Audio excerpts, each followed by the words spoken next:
شکریہ رمضان ٹرانسمیشن میں ایک بار پھر خوش آمدید، اور ہمارے ساتھ اب ایک اور بہت اہم شخصیت موجود ہے، واصل شاہد صاحب، تنگرہ کے آرٹسٹ ہیں اور بڑا نام ہے، پاکستان کا معروف نام ہے، اور یہ اسماء حسنہ ہوں یا قرآن آیات کینوس پر منتقل کرنا ایک مشکل ترین کام ہے جو یہ بآسانی کر لیتے ہیں۔ ان سے پوچھیں گے اور جانیں گے کہ جناب یہ کام کب آپ نے اسٹارٹ کیا ہوا۔ تو بہت شکریہ، آپ نے شکریہ، آپ نے وقت نکالا۔ ہم چاہیں گے یہ اتنا مشکل کام اسی کو کیوں چنا آپ نے؟ بسم اللہ الرحمن الرحیم۔ مجھے لگتا ہے کہ میں نے اس کام کا انتخاب نہیں کیا، اس کام نے میرا انتخاب کیا۔ اس کی وجہ یہ ہے کہ اسکول جب جایا کرتے تو میری ہینڈ رائٹنگ سب سے گندی تھی، حقیقت بات ہے۔ تو میرے استاد تھے عتیق صاحب، وہ مقابلہ کروایا کرتے تھے، تو انہوں نے میری وہ کام جو لکھا ہوا دکھایا کہ دیکھیں سب سے برا یہ ہے اور سب سے اچھا یہ کہ احمد بھائی تھے ہمارے، ان کا تھا۔ تو میں پریشان تھا، میں نے کہا چلیے کچھ کوشش کرتے ہیں کہ شاید بہتر ہو جائے۔ تو جب اگلے اتوار کو مقابلہ ہوا تو ایک ہفتے میں میرا کام سب سے بہتر ہو گیا، سب سے بہتر ہو گیا ماشاء اللہ۔ اور پھر مجھے اسکول جانے کا شوق اسی وجہ سے بڑھا کہ میں نے وہاں جا کے مجھے لکھنے کا موقع ملتا ہے، اور پھر جہاں تک تعلیم میں نے حاصل کی، ماسٹرس کیا کمیونیکیشن اسٹڈیز میں، اور اس میں یہی کوشش تھی کہ میں نے آرٹ کی کمیونیکیشن سوسائٹی میں کرنی ہے، اس پہ ڈاکومنٹریز بنانی ہے، سوسائٹی کو بتانا کہ آرٹ کیا ہے، اس کی اہمیت کیا ہے، اور یہ فرد کی شخصیت اور سماج سازی، معاشرے کو بنانے کے لیے بہت اہم فن ہے۔ تو مقصد تعلیم کے حاصل کرنے کا پھر اسی آرٹ کے ساتھ وابستگی اور معاشرے کو اس کا اچھا، آرٹ تو بہت طرح کی ہوتی ہے، لیکن آپ نے اللہ پاک کے کلام کو ایک خوبصورتی سے کینوس پر اتارنا، اسی کا انتخاب کیوں کیا؟ میں نے پہلے بات کی کہ میرا یہ انتخاب شاید نہیں ہے، یہ اس فن کا انتخاب یہ ہے کہ مجھ سے اللہ نے یہ ذمہ داری مجھے دی اور میں کام کرنے کی کوشش کرتا ہوں، دعا ہے کہ ذمہ داری بہتر طریقے سے نبھا بھی سکوں۔ دیکھیے دو طرح کے آرٹ ہے دنیا میں، ایک جب ویژول آرٹس کی خصوصاً بات کرتے ہیں، مصوری کی یا فائن آرٹس کی جب بات کرتے ہیں، تو ویژول آرٹس میں ایک مصوری ہے، دوسرا خطاطی ہے۔ اب مصوری جو نا وہ سائق مشاہدہ ہے، آبزرویشن ہے، باہر کی دنیا ہے کہ پہاڑ کیسے ہیں، درخت کیسے ہیں، سمندر کیسے ہیں، آپ یہ چیزیں دیکھتے ہیں اور ان کو خوبصورتی کے ساتھ پیش کرتے ہیں۔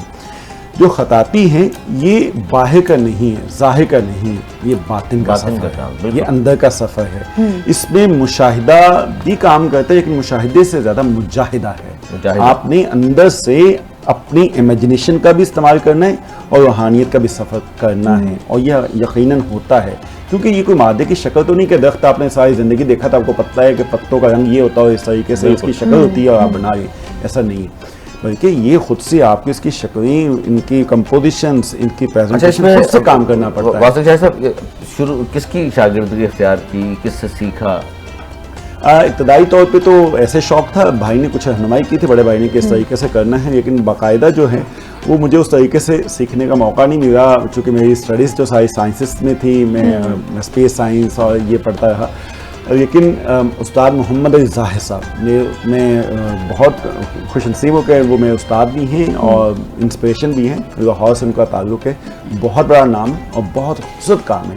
آپ کا کام بھی ہم دکھا رہے ہیں ناظرین ٹیلی ویژن پر، واصل شاہد صاحب یہ کا کل ایک ابھی نمائش ہوئی تھی پرسوں جمعے کے دن، اور یہ جو نمائش ہے یہ میرے خیال سے پاکستان کی تاریخ میں، بلکہ OIC کی جو اسلامی کنٹریز کی تاریخ میں شاید پہلی نمائش ہے جس میں 33 ممالک کے امبیسڈرز نے ایک ہی جگہ موجود تھے، ایک ہی جگہ پہ اکٹھے، اور انہوں نے آ کر اس کو دیکھا، سراہا، اور میں سمجھتا ہوں کہ جہاں پہ ہم ڈپلومیسی کے لیے مختلف طریقے سے کوشش کرتے کہ پاکستان کا امیج اور امت کا امیج پوری دنیا میں بہت بہتر ہے، تو اس ڈپلومیسی کے لیے یہ آرٹ ایک پورے عالمی اسلام کا مشترکہ ثقافتی ورثہ بھی ہے اور سافٹ امیج بھی دیتا ہے، فرد کو بھی بناتا ہے، معاشرے کو بھی بناتا ہے اور امت کو بھی اکٹھا کرتا ہے، جیسا کہ یہاں پہ آپ دیکھ رہے ہیں کہ سارے سفرا ایک جگہ پہ اکٹھے موجود ہیں۔ تو اگر اسی فن کو ہم پاکستان میں اپنے معاشرے میں اور بقیہ جہاں جہاں معاشرے میں یہ فن پہلے سے موجود ہے اس کا ہم معاشرے کے ساتھ تعلق بنانا شروع کر دیں، تو میں سمجھتا ہوں کہ ریاستوں کا اور اسلامی اتحاد کا بہترین یہ ذریعہ بنے گا،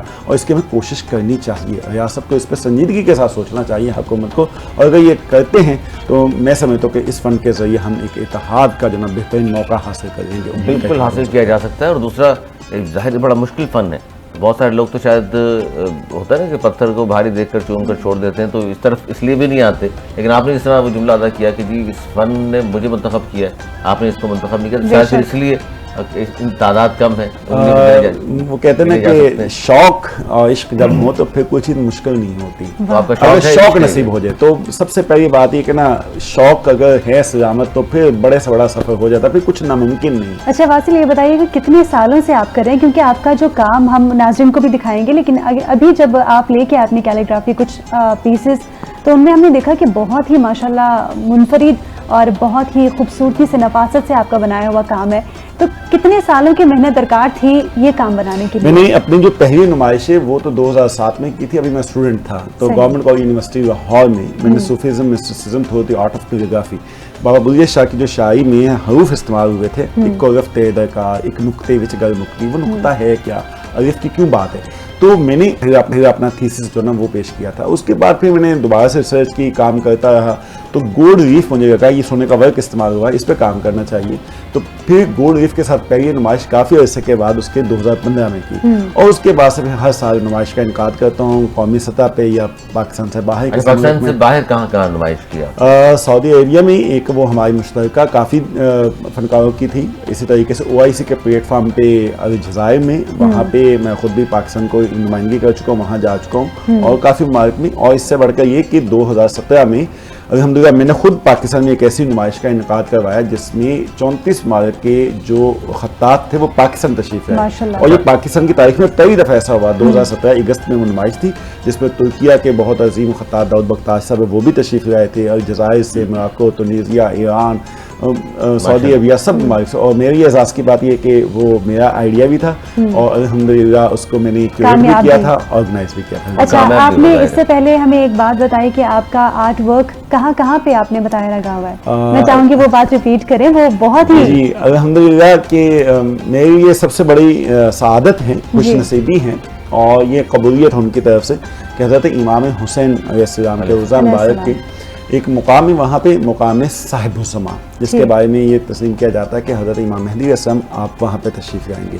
تو جب وہاں پہ تشریف لائیں گے تو وہاں پہ 2 فنپارے لگے ہوئے ہیں, السلام علیکہ یا صاحب الزمان, وہ الحمدللہ میرے ہاتھ کے ہیں, اور وہ 2021 سے وہاں پہ نصب ہے. یقیناً اس کام نے آپ کو چنا ہے, کہہ سکتے ہیں واقعی یہ سعادت ہے, اور ہمارے لیے بہت باعث فخر بات ہے کہ آپ ہمارے ساتھ یہاں پہ بیٹھے ہیں, ہم آپ کے ساتھ شیئر کر رہے ہیں. جی اچھا میں چاہوں گی آپ اپنا کام ذرا ایک ایک کر کے ناظرین کو دکھائیں بھی صحیح اور بتائیں بھی صحیح کہ اس کے پیچھے آپ کی کیا تگرا ہے.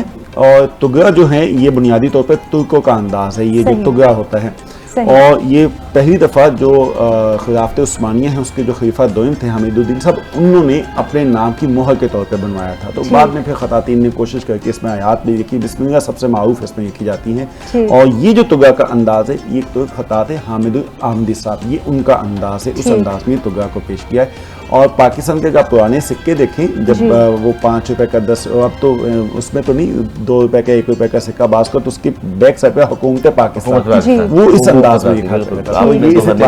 اچھا یہ آپ نے گولڈ کلر کا اس پہ انتخاب کیوں کیا ہے؟ اچھا یہ گولڈ نہیں, یہ سونے کا ورک ہے, اور یہ اس کا انتخاب کیوں کیا ہے اگر اس پہ بات کی جائے تو یہ دیکھیں کالا رنگ ہے, کالے کی جو خوبی ہے وہ جذب کرتا ہے. اور میں سمجھتا ہوں کہ یہاں پہ آج پاکستان کی بات کریں تو ہمارے پاکستان میں فرد سے لے کر معاشرے تک سب سے بڑا مسئلہ یہ ہے کہ ہم نہ تو صبر کرتے ہیں نہ جذب کرتے ہیں, ہم صرف ریئیکٹ کرتے ہیں. ہماری قومی, سماجی اور انفرادی نفسیات رد عمل کی نفسیات بن چکی ہے, جو کہ بہت کمزور شخصیت کے علامت ہوتی ہے. ہمیں ذرا رک جانا چاہیے, صبر کا بہت دفعہ حکم ہے, اور یہ جذب کرتا ہے کالا رنگ. اور اگر یہی جاذبیت آپ میں پیدا ہو جائے تو اللہ بھی آپ میں ایسا ہی نور پیدا کرتا ہے جیسے ان آیات کا ہے, اور سونے کی چمک کا نور ہوتا ہے. یہ آپ کی شخصیت کیا خوبصورت بات کی آپ نے. آپ کام دیکھیے, آپ ان کا ماشاءاللہ کتنا خوبصورت اور کتنی نفاست سے بنا ہوا یہ کام ہے, ایک ایک اس پہ جو حرف ہے اتنی نفاست سے آپ نے اس کو. یہ وابادہ کا ظالم فہدہ, یہ خط سوز سے ہیں, اور کالا رنگ اور گولڈ کی جو دوسری نسبت وہ غلاف کعبہ سے ہیں, چونکہ وہاں پہ بھی ایسے ہی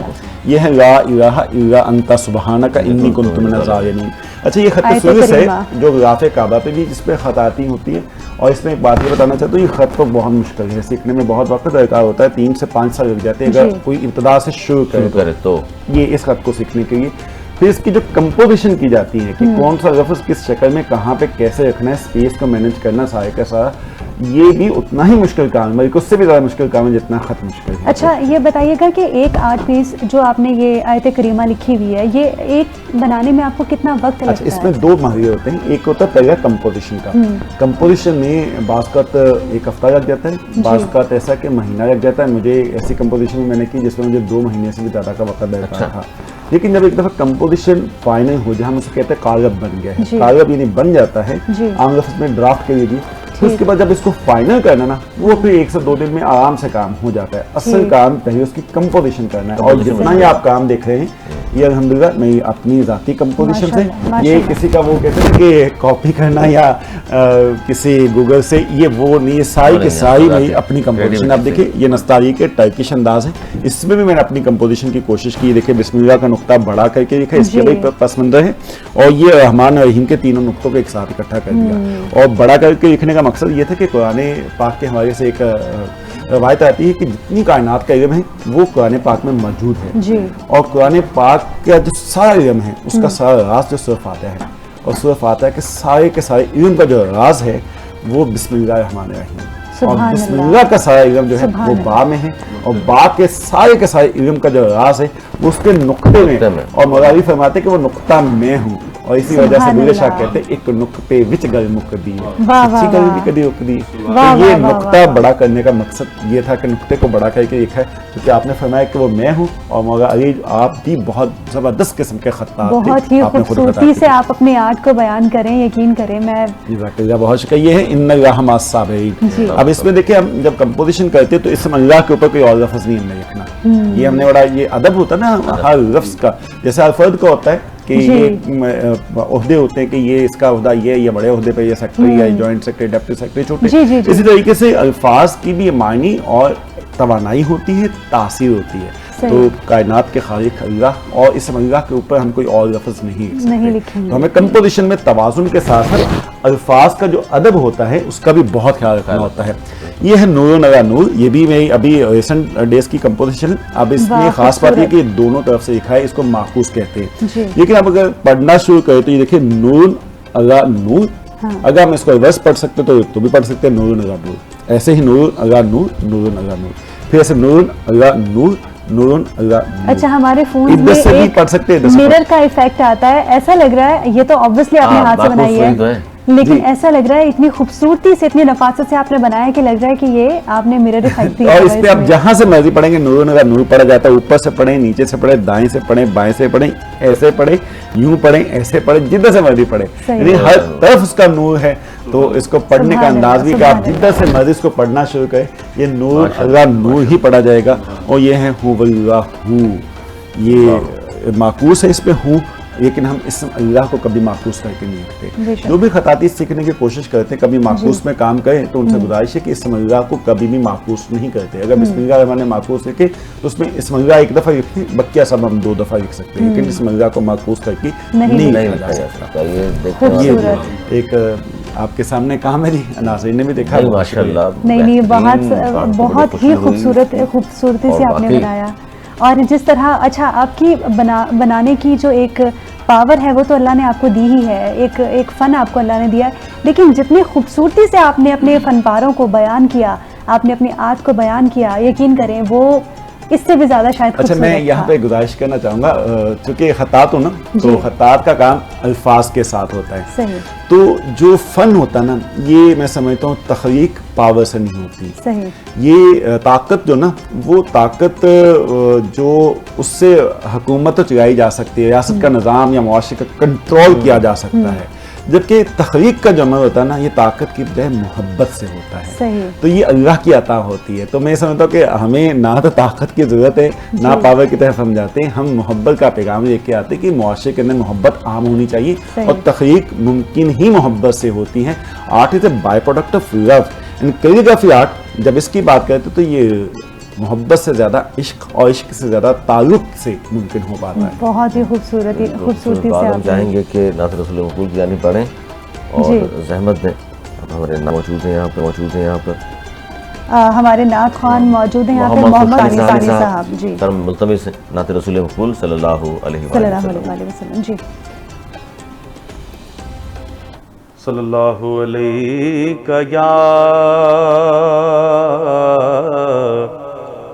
یا رسول اللہ وسلم علیک یا حبیب اللہ۔ اٹھا دو پردہ دکھا دو چہرہ کہ نور باری حجاب میں ہے، زمانہ تاریک ہو رہا ہے کہ مہر کب سے نقاب میں ہے، اٹھا دو پردہ انہی کی بو مایائے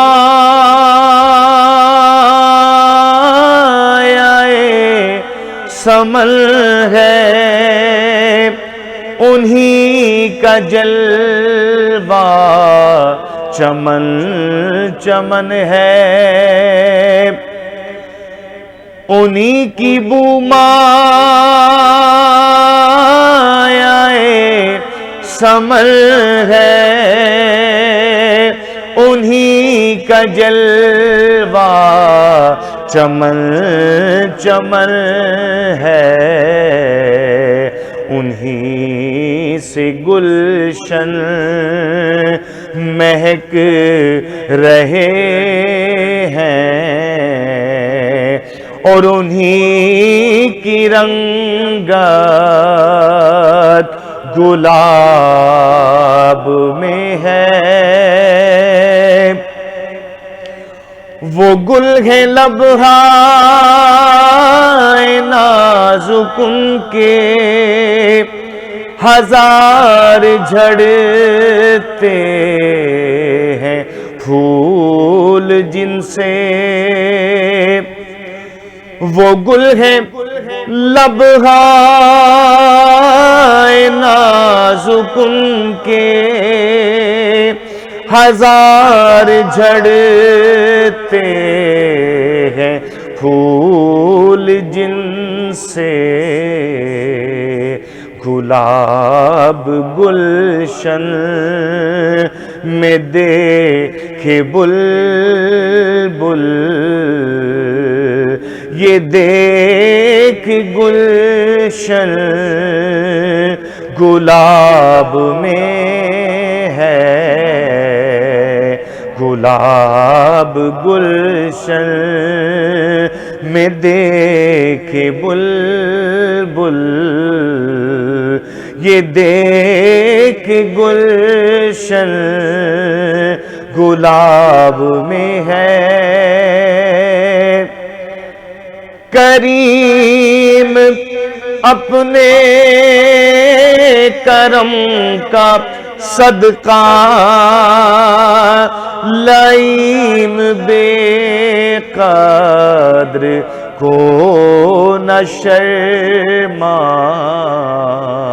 تو اور رضا سے حساب لینا، رضا بھی کوئی حساب میں ہے، تو اور رضا سے حساب لینا،